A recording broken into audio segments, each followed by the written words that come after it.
Hello, and welcome to the Triangle Business Podcast. I am one of your co-stars, Joey Natale, followed by.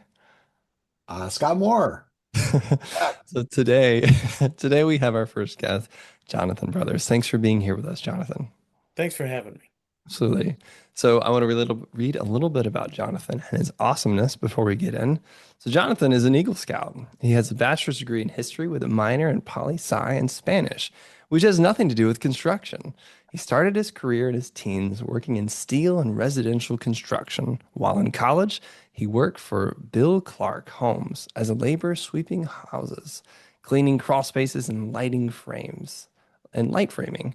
Upon graduation, Bill Clark offered him a full-time position as an assistant superintendent, and not long afterwards became a full superintendent manager, managing the construction of 10 plus houses. He left Bill Clark and went to work for Dr. Horton, or Dr. D.R. Horton, Horton. PR Dr. Horton. Horton, thank you, D.R. where Horton. Sorry, I he, should have put D period R period.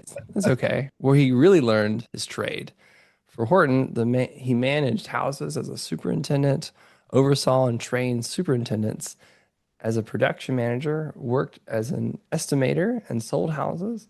And while he obtained his real estate license eventually, Jonathan left corporate construction to work with his father at what was then called Glasgow Ventures. In 2011, he obtained his construction license. In 2017, he was invited to be on HGTV pilot He Sells, She Sells by Jed Gronswald. I think I said that Gronwald. correctly. Jed Gronswald, yeah, Gronwald. and his wife Ashley. During this time, he rebranded to Glasgow Design Build. Now he builds new houses and helps you fall in love with your home again. So, what a beautiful description. Thank you. There's only one thing you left out, What I which leave out. was super important. Jonathan has gotten to be friends with me since we were 11 years old. Oh yeah, super special guest. Um, um, yeah, Jonathan and I are good friends. I think he also has the distinction of being my longest standing client. Ooh, I don't remember exactly. I think we've been working together for like 8 years or something like that. That's about right. gonna Um, get a medal at 10. yeah. Um, Free toaster when you hit. Um, so yeah, of course, supernatural to, I mean, I talk to Jonathan all the time and we're good friends outside of um the coaching work that we do together. And so he made like a super obvious choice to be one of the first people to have as a guest on our podcast. So Yeah. um good to have you here, man. I'm happy to be here. I'm looking forward to it. We talked, we've talked a lot about different, like what would be the most interesting topics to cover. Let's start at the beginning. Like, when did you start your business and how did you start it? So for this go around, um, it was an accident in, I don't know, the Great Depression of 2008. I was laid off of my last job and it became clear that there wasn't a lot out there. So I'm like, well, I'll start doing some handyman work or some things like that because I'm pretty good with my hands. And then I don't know, probably after about 6 months, maybe more, I'm like, it doesn't look like the economy is going to get turned around anytime soon. So I called up my father, who's my business partner, and said, hey, I need a full-time gig. Let's reopen Glasgow Ventures and I'll start, doing uh, handyman services and, punch work and, whatever I can do to get my hands on, but some sort of business entity to kind of put it all into. So we reopened what was then Glasgow Ventures. And I started out doing, like I said, handyman work. People needed rotten boards replaced, tower racks hung, whatever. That's what I was doing.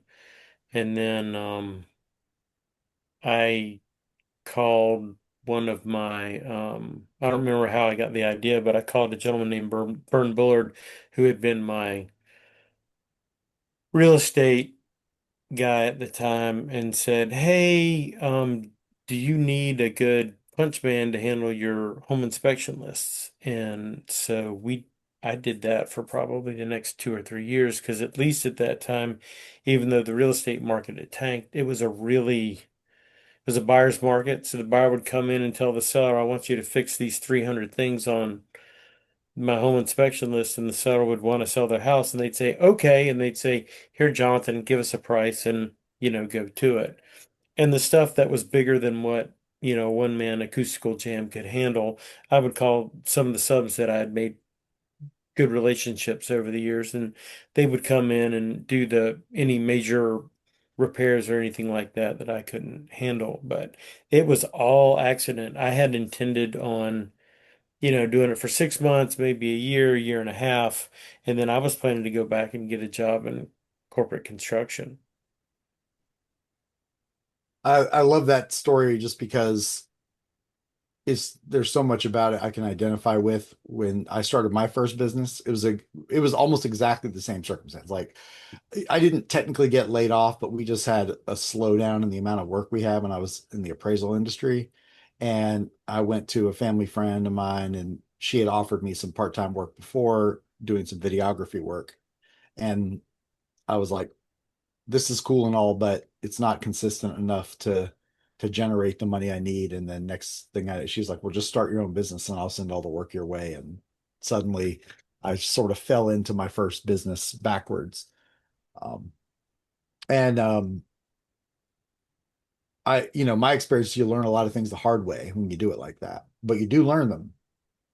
Yes, that was it. Ooh. You My either learn my them or you get out, right? yeah. Well, What did you learn the hard way? That's your a lot. that others So could benefit from. I mean, I didn't know. I didn't know anything about business. I knew how to build a house. And Mhm. don't get me wrong, I understood that, and I knew how to build stuff and things like that. And I understood that you're doing it for a profit. At the time, though, I wasn't, it was just like, okay, I need to pay my mortgage payment or I need to make my rent or, whatever. And so it was like, okay, take this money, put it in the bank, and then, you know, do what I needed to do with it. And we weren't really keeping up with it and keeping up with stuff. And, it was just turning money. And then, you know, I don't know, it's funny. I think about it. It's like, oh, there's all these hard things, and now I'm drawing a blank. But one of the, some of it is,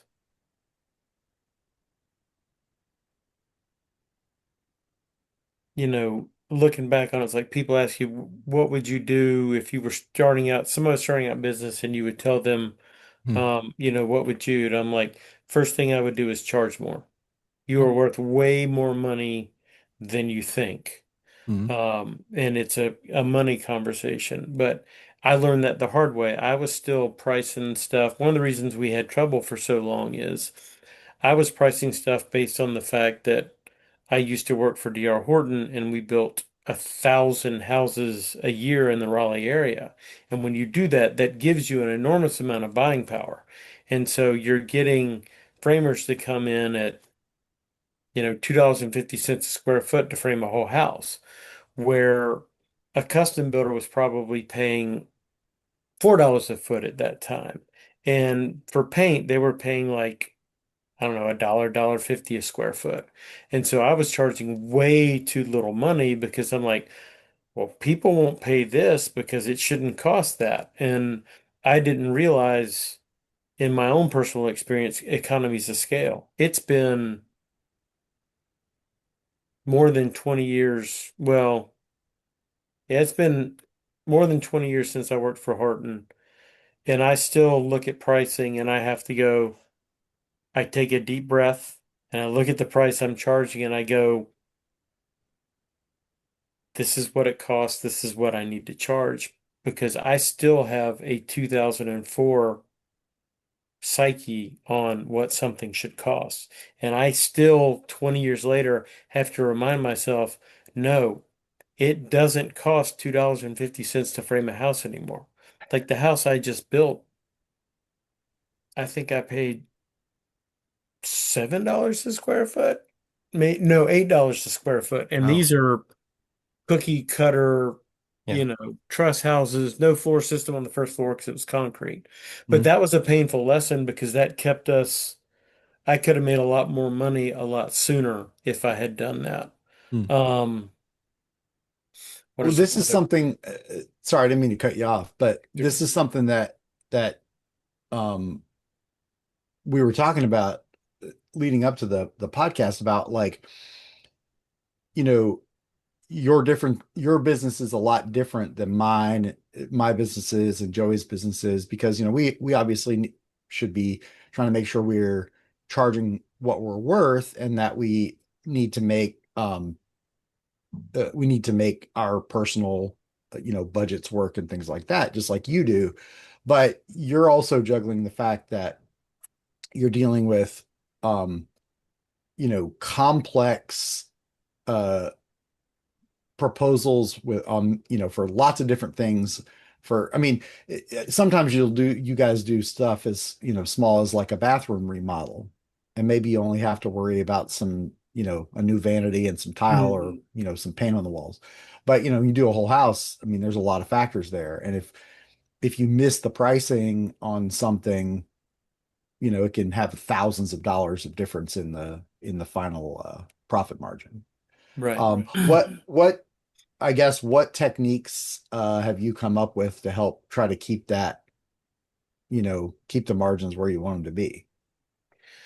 One of the things that I've started doing is when I sit down and do, let's say it's somebody wants a screen and porch on their house. I will go back and actually look at what I paid on the last screen porch to make sure that what I'm still charging on this new one is commensurate for the last one that I did. And I'll look at tile and I'll look at things like that. That's one of the biggest things that I do is I'm looking back on, okay, what have I paid for this in the last 3 months? Because we probably do 4 screen porches a year. When I'm doing a whole house remodel, we may do 1 or 2 of those a year, but I'm still going back and looking at, okay, what did I pay for electrical on this one? We had a big one we did a while back, and um, I ended up paying a lot more in electrical than I thought I was going to have to because I missed some things. And I ended up working with my guy and he worked with me, so it didn't hurt too bad. But, I missed quite a bit on that one. It was probably like $3,000 or $4,000. That's a big hit. And so I sat down for the next one we were doing, and I'm like, okay, this is a similar house. I've got a job I'm doing very soon in downtown Raleigh, and we're ripping the top of the house off and putting a whole new second floor, expanding on it. And I took those numbers from that and went, okay, this is about what it should be. And then I also went back and looked at some of the individual jobs because when you do that type of project, we're actually doing 3 bathrooms. Well, what did it cost me to do each of these bathrooms in the last couple? And I look at that and it gives me a sense of where I am. And then I put my estimates and my budgets together. What I'm The next big remodel like that I do though, I think I've decided I'm going to change up. I learned this from somebody else a long time ago that I'd forgotten when I was still doing smaller jobs. I wasn't a general contractor yet. He would actually go and meet with the customer, and then he had like a 6 week, no, not a 6 week, it was a 4 week time from the time he met with the customer to the time he promised his proposal. And he would schedule a time for all the subs to come in and he would say, I'm doing this. This is your scope of work, right? He would list all the stuff you were doing. You take that home. He would give you a week and a half to get that back to him. And then he would take that and assemble it and put it into his estimates. So any more of the anything that's major like that, if it's going to be a whole house remodel, if it's a kitchen, no, I'm not. I've got those down, not to sound like I know exactly what I'm doing, but I've got stuff like that down pretty good. But if it's a whole house remodel, there's a lot of complexities that go in there. Like the Mordecai house that I was talking about, went out there the other day and, you know, I looked at where we're adding on and doing some stuff and I'm like, damn it, that electrical meter is going to be right in the way and we're going to have to move it, right? And I get to go back to my customer and say, this is something that we had not anticipated. It's going to be X amount of dollars more. I do my best to make sure we don't do that up front. Um, this was something I missed. And I think had I gone once we had gotten the plan drawn up and I had walked it with my subcontractors first, Carl would have gone, Mr. Jonathan, because that's what he calls me, he would have said, Mr. Jonathan, I think that meter's going to be a problem. And I would have said, Carl, I think you're exactly right. And we would have included that up front.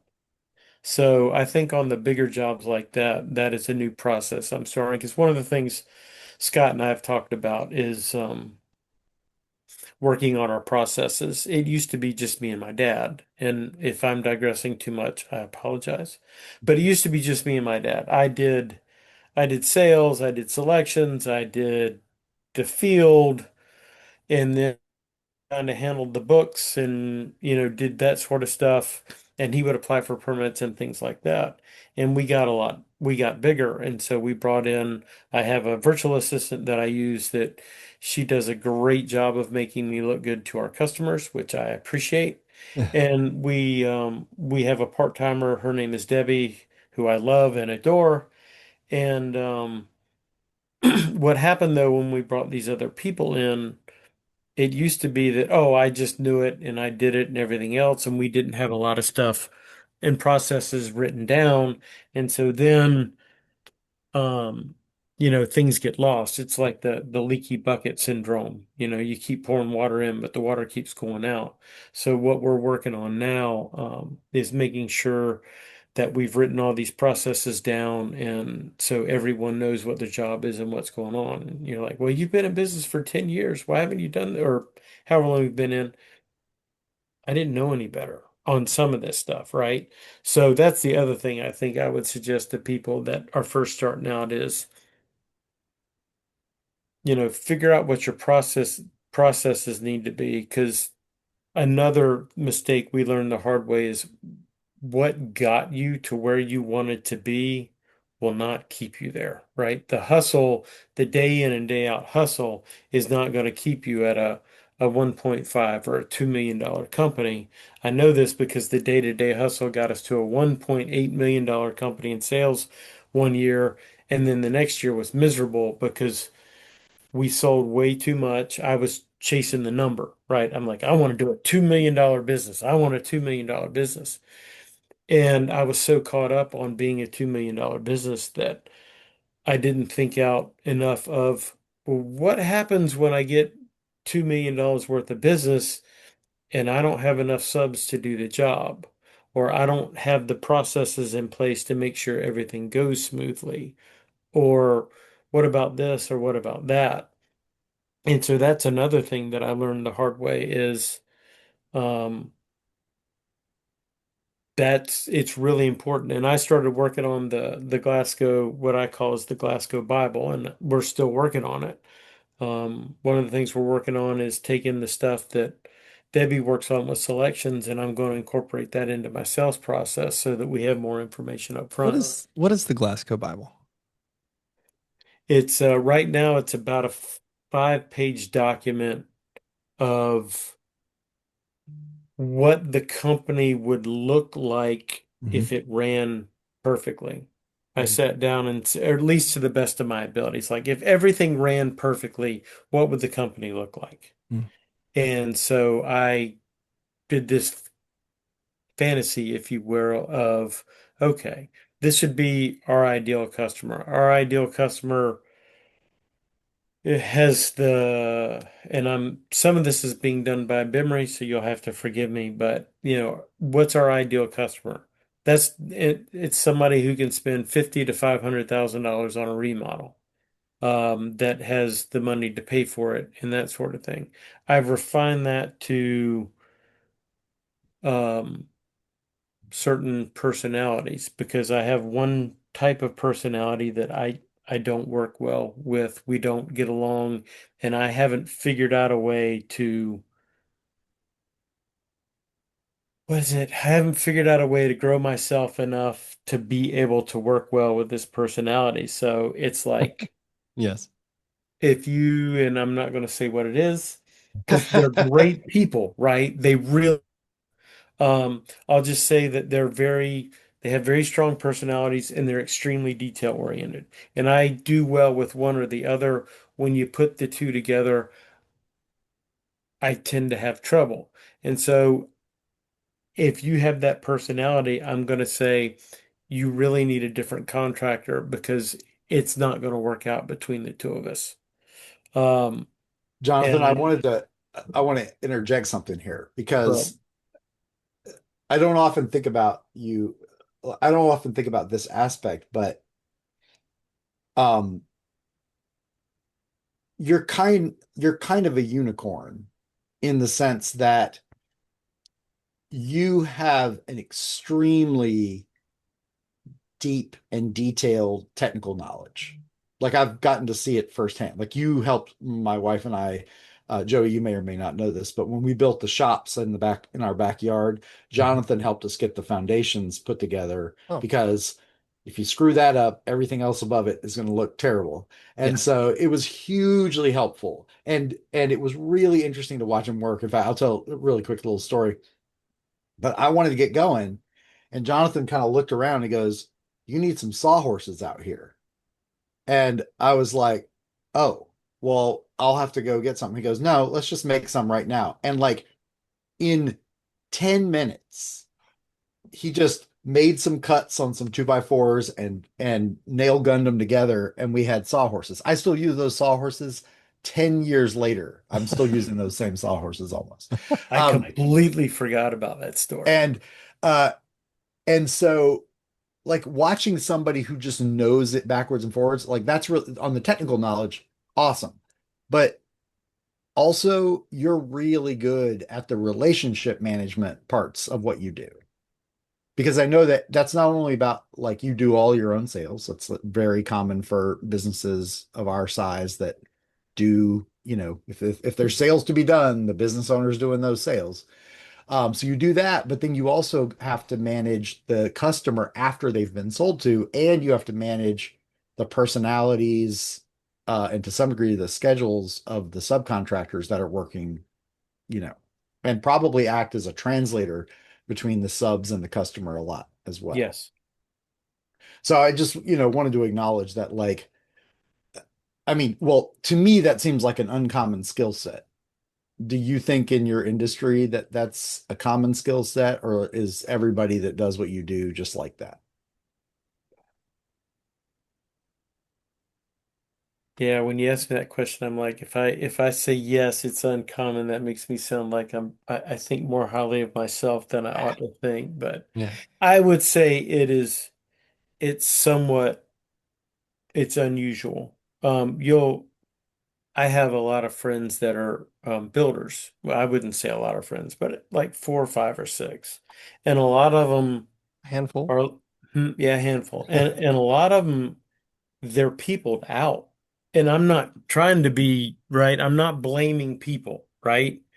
It's just that they they tend to have a hard time of managing and working with and dealing with expectations and things like that. And I think hearing people, right? So when I'm on my game and you come to me with an issue, and I'm not on my game every day. When I'm on my game, it's like, okay, I can hear this, I can listen to it, I can digest it, and we can work through it. When I'm not on my game, once in a while, it'll be curt and short, and usually about 10 minutes later, I will call whoever I was curt and short back because it's usually not a homeowner, but once in a blue moon, my mouth does get away from me. It's usually a subcontractor, and I call them back and I'm like, I'm sorry, I didn't mean to, Yeah. because, but I enjoy the people aspect. I actually enjoy the collaboration and I enjoy figuring things out. So we had I used to make the joke I'm a house whisperer. That's one of the reasons I like doing whole house remodels, and I really like doing older homes because you start tearing into the walls and you're like, oh, and I do a pretty good job of doing my research, like looking at the crawl space, looking in the attic, and making sure that I don't have stuff running in walls. Try to limit the what I call Hillary moments. Hillary from Love Her Listed, where it's like, oh my God, I did not know that was a load-bearing wall. It's going to destroy my budget, you know. Um, but occasionally I have those Hillary moments, and it's fun. It's sometimes it's exacerbating, but I open up a wall one time and I'm like, how in the hell is the house still standing? Because there's no load-bearing header here, and they took the load-bearing wall out of the middle of the house. The house should not be standing. And you go back, Mr. and Mrs. Homeowner. I'm not sure why your house is still standing. We can't leave this like this. I need to get an engineer in here, right? And fortunately, this was an old house that I'm describing, and the lumber, it was a real, they were real two before, it was real 6x6s. So it held up. The math shouldn't have mathed that the roof hadn't collapsed in the middle of the house. So, but I get a kick out of going, how do we make this work and it look good? That was something that happened to me early on in my construction. I was working on something. I think I was trying to make some weather stripping for a door because we had an inspection. We didn't have any weather stripping, and I was doing a threshold and something else, and I just slapped a 2x4 down. Al was an assistant superintendent. He actually ended up becoming the general warranty manager at Bill Clark. And he goes, Jonathan, I see what you're doing there, and I understand why you're doing it. He said, however, it's going to look like you did something there. The trick is to do something and make it look like it's supposed to be there, right? And so I took that to heart, right? So when you're doing a basement, the cheaper way to do the basement, if you've got ductwork in the way, is you run it straight across the room. When you do that, you end up with a cut down right through the middle of the room that destroys the ceiling lines. So it costs a little more money, but what you do is you build a tray ceiling in the basement and then you run the ductwork around. It's a little more expensive, but it gives you a far better looking product. Um, I've had brought houses, done additions, and you pull a lot of measurements and you open up the walls and they don't quite meet up, right? The new and the old is off a little bit for whatever reason. Maybe that, they had a thicker floor that looked the same as the other. And so, okay, well, how do we fix this without tearing everything apart, right? We go in there and we shim some stuff and glue some stuff and we put down floor leveler and we make sure it's all nice and tight and that everything works. Um, and so, I've always looked at, okay, well, okay, this clearly isn't what we expected, or, what are we doing here? And okay, how do we make this look like a design element, or how do we make this look like it's supposed to be there? And that's one of the places that I think, without sounding like I'm patting my back too hard, that's one of the places that I shine. I love getting a puzzle. I call it a puzzle, but something like that where you're like, oh, we weren't expecting that. Oh, how are we going to make that work? And sometimes you tear it out and it costs more money. Most of the time, I can usually come up with a less expensive way that looks good to be able to finish it.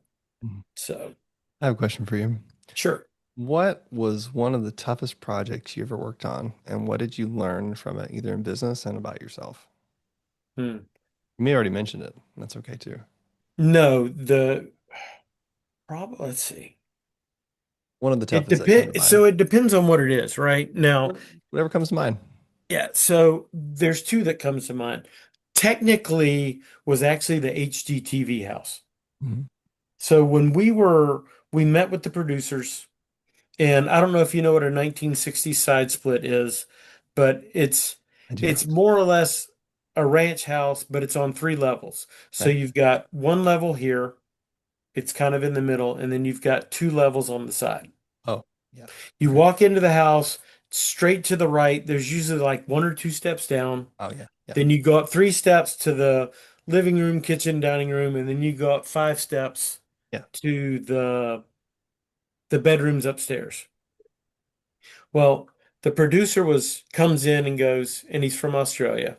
So I'm gonna butcher this, but I'm gonna do it anyway because it's fun. He says, this house is like perfect for you guys, right? You come in here, you replace the floors, put a little lipstick, a little rouge on it, boom, get your money, get in, get out.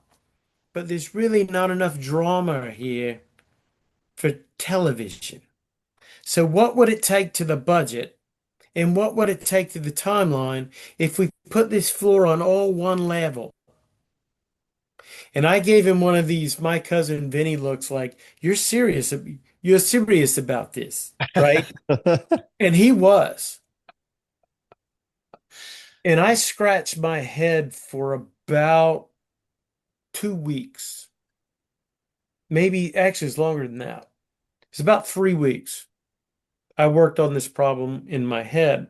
And the reason it was a problem, and I'm trying not to be too technical, but basically it had an older style foundation that required you to have floor joists in place to keep the walls from blowing out because it wasn't a solid 8-inch block and brick foundation like you would find in a garage, right? Or a modern house.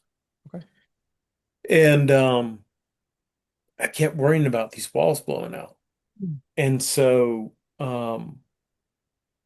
Jed had an engineer that he liked to work with at the time. And me and Jed and this gentleman met on site. And it was the first time I had ever dealt with, and I didn't know what he was at the time because I didn't have the nomenclature, but it was the first time I'd ever dealt with a um a director, analyzer, or controller thinker, depending upon which personalities you subscribe to. So this guy's an engineer, extremely detail oriented, with a very strong personality. Yeah. I'm a socializer, director, controller, so I have a very strong personality. So we're like two bulls doing this. And he's like, Mhm. well, we could do this. I'm like, no, that's too much money. If we do that, it blows the budget. Like, well, we could do this. And I'm like, no. So finally, after going back and forth with this guy for like an hour, we both came to the conclusion that we really didn't like each other very much and we didn't want to work with each other, right? And not in a rude way or anything. And the reason I know this is that was my thought. He apparently had the same thought because he called Jed after the meeting and said, Jed, if Jonathan's got a, an engineer he likes to work with, just tell Jonathan to call his engineer. And that's what I did. And so Fritz, who was my engineer at the time, came out. We looked at it and he's like, no problem. We're going to do this, this, and this. All you have to do is when you're tearing the walls out, what I want you to do is put braces on the outside and put braces on the inside. And then he had us do some stuff to the walls and some other stuff. But basically, he added about $2,000 to the cost of the renovation for the engineering, as opposed to 20 or $30,000. And so, even with that knowledge, I was still, it wasn't until we it wasn't until we got it sh completely shored up permanent that I finally kind of breathed a sigh of relief. I kept worried about these walls blowing out. What we ended up doing is we cut a big hole where the door was. We went in and cut all the floor joists out. After we braced the outside, cut floor joists, braced the inside. And then we had to go and take the braces back out on the inside and put some stabilizers straight up the wall. We took a mini Bobcat and drove it into this house and cut all the dirt down, right? And we went in and put in footings and poured a concrete slab for the floor and we de-split the split level. And it was I wish I could show you. I don't have pictures or a video to even show you, but it was We'll link it in the technically the show most notes. difficult thing I've ever done. Um, and actually, probably it was pretty strong on the emotional too, because we had, we had a budget Mhm. that we had to adhere to strictly. We had, we had a timeline that we absolutely, a filming schedule that we had to adhere to strictly. And, um, I was some of the, just laughing because you said, I wish I had a video. I just checked on YouTube, and I think you can still find the pilot oh, of, really? well, Well, what I'm seeing is at least Ashley Gronwald did a thing a few years back with a friend where they had a Q&A about like secrets revealed about it. I still remember though watching the video of that Bobcat driving around inside the house. And I'm like, if you have a Bobcat driving around inside your house, something is either going really right or really wrong. the funny thing was is that was actually my idea because I knew that if we could fit this mini Bobcat in the house, we needed at least, I think it's either 40 or 45 inches. So we ended up we cut a hole and put in a 5 foot wide door, which covered all that. So we didn't have to go back and rebuild a bunch of stuff. But yeah, I'm like, oh yeah, we can go in here with a Bobcat. That'll look really good for television. So, but that was probably the most difficult one because, um, I wasn't allowed to use all of my subs on that job, Right. and in using somebody else's subs, um, it was a daily battle on some things. It's like, oh my God, really? Okay, look, I know you're supposed to leave at 2:30, but you got here at 9:30 because of traffic, so I need 2 more hours out of you. I need you to work your full day type of stuff. And so we fought tooth and nail to get a lot of that stuff done, but we did it. And it was a really cool experience. What did you learn about So, yourself or about business in general from that experience? um, that was one of the first times I took on a project that scared me, Hmm. right?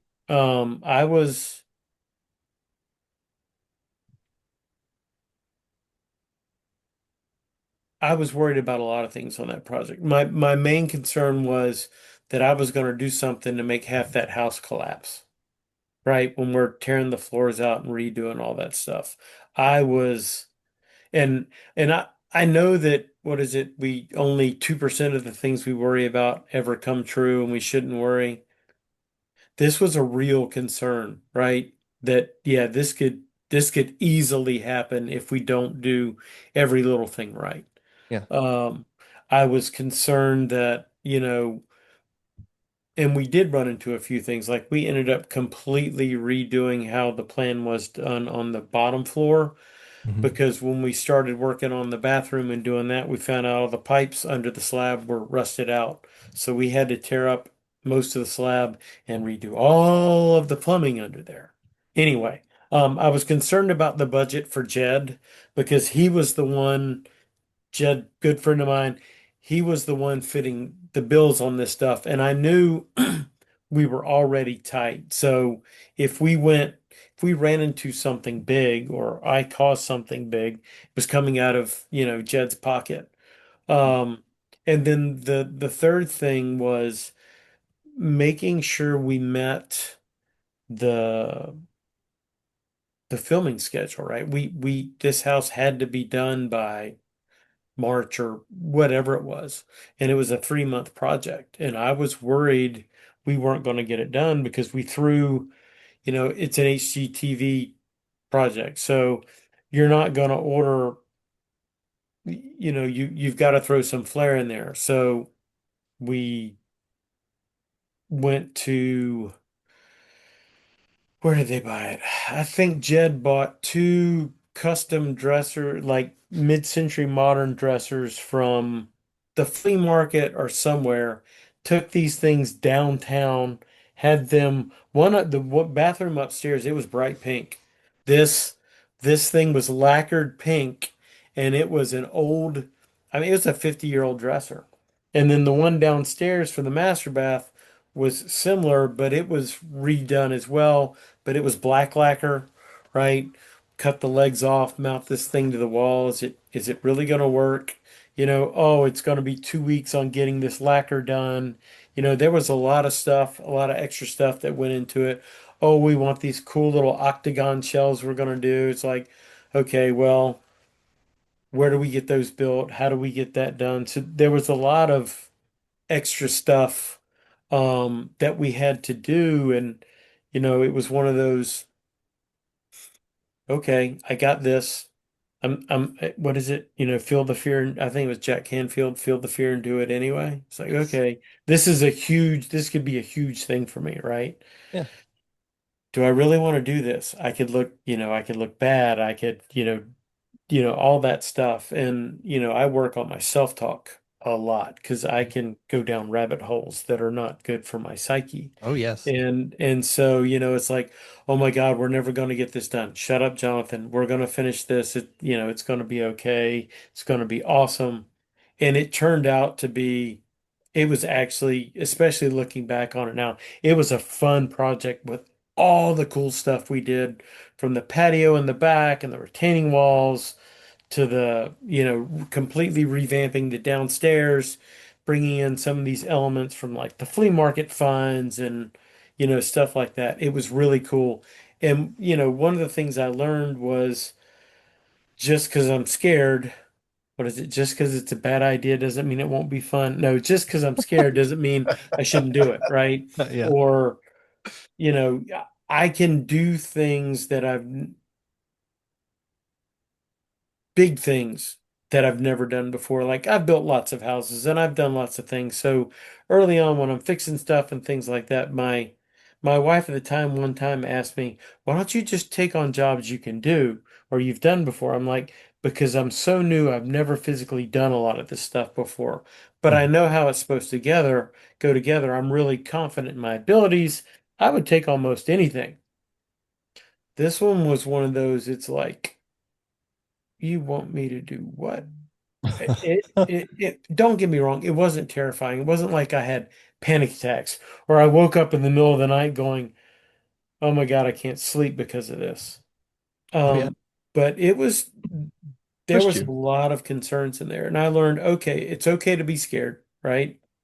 I Yeah. learned that I can tackle stuff that I've never done before because I have enough technical knowledge and I have enough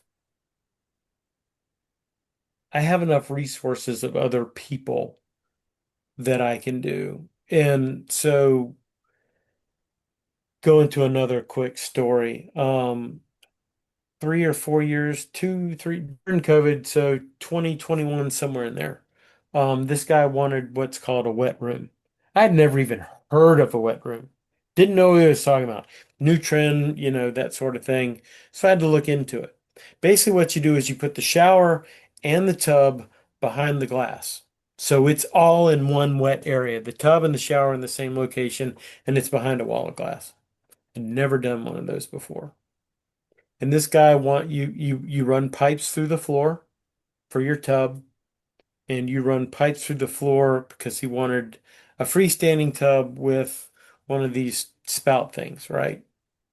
And I'm going, how do I do this and keep water from pouring through his floor if, something backs up or water sprays at the back of the shower, it goes under the tub, goes down on the ceiling below. And I'm like, I have no idea how to do this.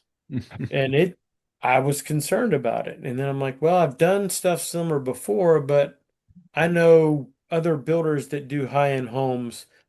At least one of them has done this before. So I called a friend of mine. His name is Randy. He's somebody else I've known about as long as I've known Scott. I called Randy and said, hey, man, have you ever done one of these? He's like, yeah. I said, would you mind coming over here, meeting me at this house and talking me through what I need to do? I said, I think I've got a pretty good idea, but there's some things that I'm not sure about. And he came over there and I said, well, I want to do this. I want to do a full membrane and I got to figure out how to slope the floor at least a little bit coming out of here. I said, but I don't know how to do the tub so that if water gets under the tub, it's not going to leak below. And I'm also worried about my spout. He said, they make a drain specifically for this that the other, it's basically like a tile shower drain. The drain drops into it. Water goes under the tub. It goes into this drain, into the membrane, and out. I'm like, okay, cool. What about the spout? He said you put block it on the floor and you build it up, and then you do a design detail around that so that this faucet sits on it, and then the bottom of the faucet sits about an inch above the tile floor. And I'm like, I would have never thought about that, right? But my overall understanding of what I was doing was correct, but there were two pieces. And like, it's the same thing when I did the HGTV house. I'm like, how in the hell am I going to do this? Oh, I have an engineer I can call on. I bet he knows how we can do this and make this figure out and not, destroy this house. So I learned that I can, I can be scared. I don't have to have it all figured out because I've got people who can help me figure it out. Bam. If that makes sense. It does make sense. As I bounced Yes. around all those trees and finally got to the forest. That's So okay. We were swinging on the trees together. cool. That's funny. Anything I come to mind, think for Scott? me that uh there's a really good point in there that first of all, like doing the same thing you already know how to do all the time, like you might be really good at it, but I feel like that might get boring. And so doing the ones that are at the edge of your capabilities is how you stretch and grow and get better. And it probably also is a little bit more interesting. And also, one of the things I preach constantly is we should ask for help more often Hmm. Hmm. because most of the time everybody would love to help us. Hmm. It would make them feel good about themselves to be able to offer that help. Yep. So very cool. Joey, anything else you're curious about with I get to talk to Jonathan all the time. I just hung out with him Yeah. last week, but what else do you want to know while we're here today? Well, I would say, what would you tell somebody either who's interested to get into your business, or what would information would you pass on to someone younger generations? Or where do you feel That's like your kind of industry's going? You don't have to answer all those questions, just what come to no, mind. no. I make the joke to some people, if I didn't do what I do for a living, I wouldn't do what I do for a living. Right. Oh yeah. So it's not true. So for someone that wants to get into my business, I would say it's going to be a great business to get into to start with. And the reason I say that is for every five people in my industry that age out, we get one. So eventually people are really going to be paying through the nose for construction in general because especially the younger generation, they want to be they don't want to work so much with their hands. And there's nothing wrong with having your dream of wanting to be a social influencer or whatever it is that you want to do. And I think people should absolutely pursue their dreams. Not everybody's cut out for that, right? So if you like to work with your hands or you like construction, don't listen to your friend that's a YouTuber or whatever.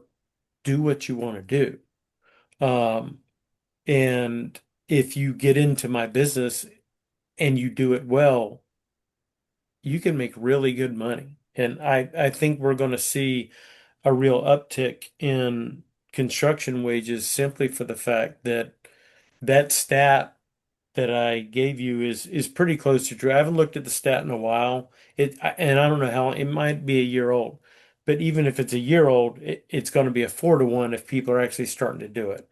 There are not that many people that want to get into construction and do this. Um, so I would say if you want to, absolutely do it. If you can't afford college, you're going to have to start out working for somebody else and you're going to have to pay your dues. If you can afford to go to college, go and get a construction degree. I would also suggest that you either double major in business management or at least get a minor in business management if you know you want to own your own business. Because my business really didn't take off until probably 2015 when I joined BNI and I started associating with other business people, right? That's when I started learning about business.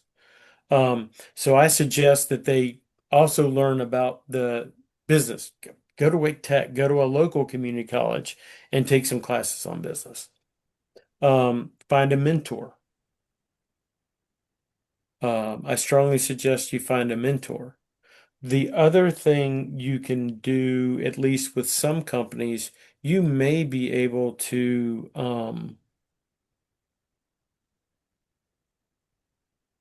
I can't think of the term. It's where you go and work for them and they pay you either no wages or Like very an low wages. internship. Yes, thank you. So I know Scott knows him. Joey, do you know Andrew Teal? Nope. He's Scott Corbin, real estate agent, my BNI group, who's also a close friend of mine. He's Andrew's right hand, I would say right hand man. Andrew's mid to late 20s now, I think. And he's incredibly sharp, incredibly motivated. Like we will probably all see him as president or we'll all work for him in some way one day. But when he was 16, he called these companies in the triangle, and I can't think of the names of the companies, but they're companies you recognize. They're big, like construction or real estate companies. And he said, "Hey, can I intern for you?" And they're like, "Sure, come on in." And he interned for a bunch of companies before he worked for Scott. In the last 3 years, he's gotten calls from these companies that are like, "Hey, we're doing this thing in Dubai. If you want to pay for the plane ticket, we'll cover all your expenses in the whole convention out there."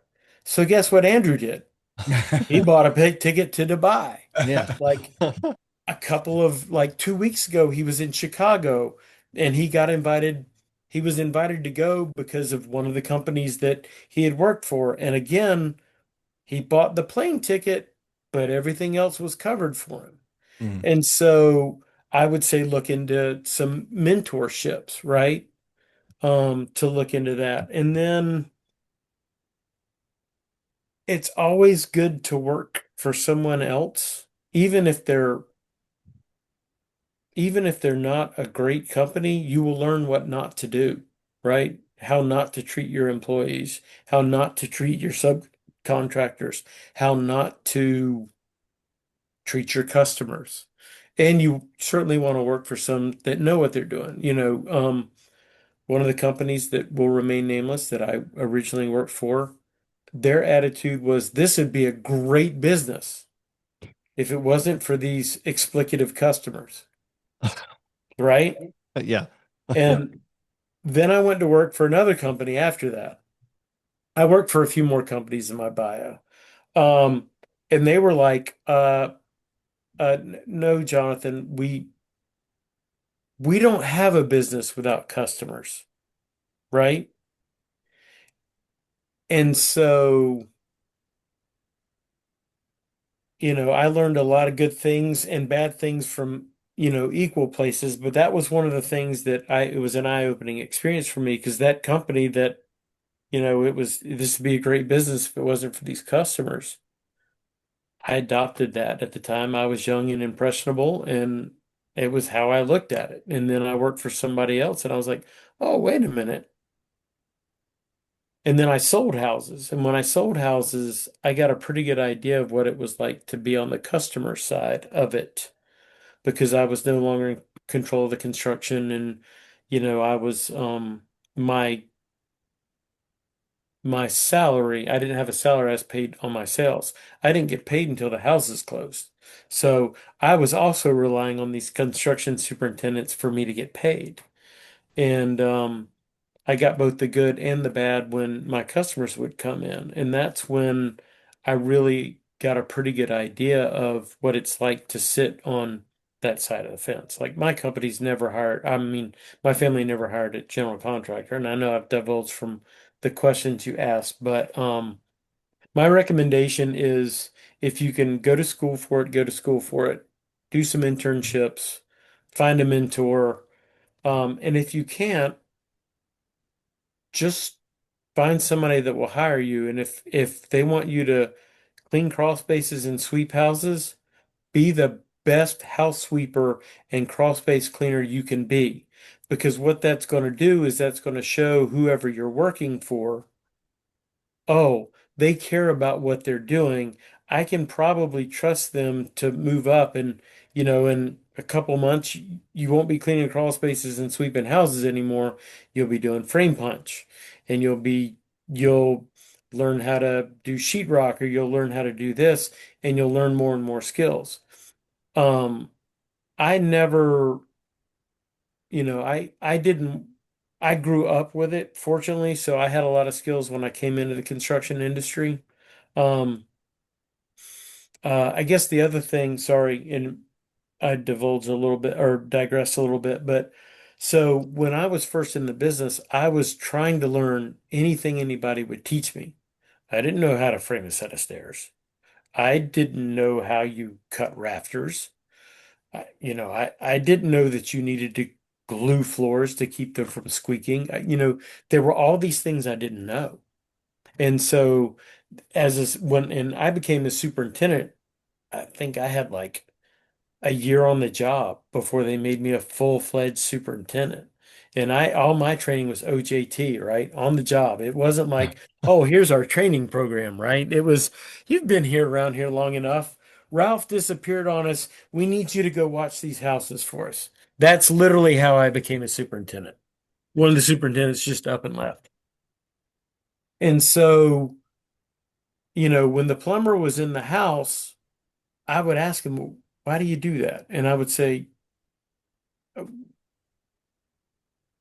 explain this to me so that I understand. And then when the inspectors, I would fail stuff. I'd be like, okay, why am I failing? And I let them know, I'm like, I'm not questioning your intelligence, I'm not questioning your judgment. I don't know. And so what I'm trying to do is understand why you do what you do so that I can get better at it, right? Because if I don't understand all the pieces and parts that go together in the house, it's not going to go well, right? Mhm. I mean, if you've got good subs, it's probably going to go pretty well, right? Houses, if you make phone calls, houses will build themselves. Jobs will get done. They will. The difference is what are they going to look like and how easy is it going to go together, right? So learn, ask questions, learn everything you can learn. The beautiful thing now is we have YouTube, right? And so I will occasionally go and watch a YouTube video, especially if it's a new product. Like I had a customer come to me. He he wanted these screens for his screen and porch that didn't require rails, and I was like, Tim Allen, Mm. I had never heard of this product. Yeah. So I went online and I researched, And then I watched their videos, and then I went online and I watched some YouTube videos. And they make a product now that for a screen and porch, you don't need rails. The screens, you have to have a top rail, but you don't need the pickets that block your views. And so I go on YouTube and I look at how this was done. Or, now I know that doing a wet room, I could probably go on YouTube and say, how do I do a wet room? Or I can go to AI now and say, how do I do a wet room? And it'll say, here, watch these 3,000 videos where other people have done it, right? So you can get a lot of knowledge nowadays that way to learn things. And I have mentors that I call when I run into stuff. When I was talking about mentors earlier, I'm mentors to other people now, but I still, I've got my real estate license and I'm starting to get my feet wet in that. And I call Scott Corbin. I'm like, dude, what about this? Hey, what do you think about the Fed lowering interest rates? What's going to happen with that? You know, or um, my friend and mentor, David Vines, I'll call him up and go, hey, man, my tile guy has gone up on his prices and he's charging me this and that. And he goes, oh, yeah, that's pretty much right. Or I'm like, hey, I'm trying out a new sub and he's trying to tell me this, this, and this because things change and I don't always know. Builds houses every day. He's like, oh no, that dude's snowing you, man. It should be, it should cost this much. And he's a custom builder, so his pricing is closer to mine than if I called, like if I still knew somebody at DR Horton or somebody like that, their pricing would be different. So I still call on mentors. Um, Good to I know. don't know. That's probably a really long-winded explanation of what you asked for. That's I'm okay. sorry. I'll here's another last question I have before we wrap up is there anything that we didn't talk about that you wish we had talked about or you wish that our listeners would know about? Well, Scott asked me a question this morning about, why do you think you've been successful? Um, and it's slightly different for different times. So before we got bigger, I was like Scott, I had this unbelievable amount of optimism. I'm like, oh yeah, we can do anything. We can do this, we can do that. I we got big. I hired a couple of people that worked for me as a superintendent that didn't do a good job, and then I had more work than I could handle, and I ended up with some very unhappy customers. And I got pretty down on myself, and this mountain of positivity that I had for a very long time got its ass kicked. And so when Scott asked me, why do you think you've been successful? And I said, well, it's twofold. One, I have an unbelievable tolerance for pain, emotional pain. It's probably because of my first two marriages. But anyway, no, I'm kidding. I have an unbelievable amount of tolerance to that type of pain, and I don't quit, right? I I don't know if it's I'm stupid that way. I'm not sure. I don't quit. I don't give up, no matter how dark or how bad it is. Like we've had times where, jobs got stuck. We weren't sure where the money was coming from. We had bills to pay and we had no idea how we were going to pay them, right?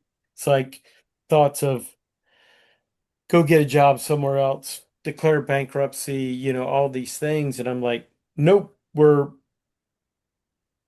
not doing that. We're not quitting. We're not giving up. We're just not. And that's part of the pain tolerance because there are going to be times, at least there have been for me, and any podcast that I've listened to for anybody that's ever been successful, right? There have been times in their business where they did not know where their next meal was coming from. I know a real estate guy that is upper tier, upper echelon.